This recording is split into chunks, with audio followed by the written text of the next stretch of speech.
কোথাও আমার হারিয়ে যেতে নাই মানা। হ্যাঁ, কবিগুরু রবীন্দ্রনাথ ঠাকুরের সেই প্রখ্যাত গান। আসলে পাট বা সোনালি আঁশ আমাদের থেকে হারিয়ে যাচ্ছে, সে কারণেই বলছি। এই পাট একসময় আমাদের ফরিদপুর অঞ্চলের মধ্যে প্রচুর পরিমাণে পাট উৎপাদিত হতো, কিন্তু এখন আর সেই পাটের সেই জৌলুস নেই।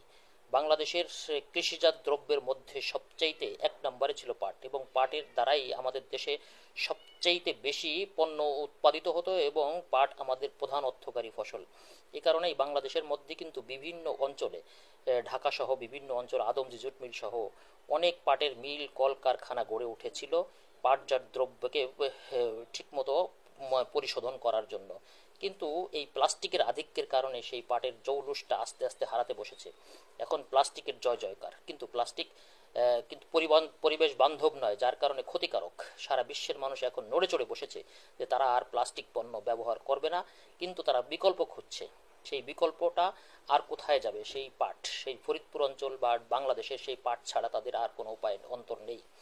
তাই পাটকেই সবচেয়ে অগ্রাধিকার দিতে হবে, পাটের উৎপাদনকে অগ্রাধিকার দিতে হবে। এ কারণেই, যেহেতু পাটটা পচনশীল এবং তার উৎপাদিত পণ্যগুলো মার্কেটে প্রচুর পরিমাণে চাহিদা এখনও আছে, তাই পাটের সেই জৌলুসকে আবার ফিরিয়ে আনার জন্য অবশ্যই পাটের উৎপাদন বাড়াতে হবে, এবং উৎপাদন বাড়াতে হলে অবশ্যই কৃষকের ন্যায্য মূল্য দিতে হবে, কারণ পাটের পিছনে প্রচুর পরিমাণে শ্রম দিতে হয়। তাছাড়া পাটের সেই সোনালি আঁশ, যে সোনালি কালারটা ফেরত আসা মোটেই কিন্তু সম্ভবপর নয়।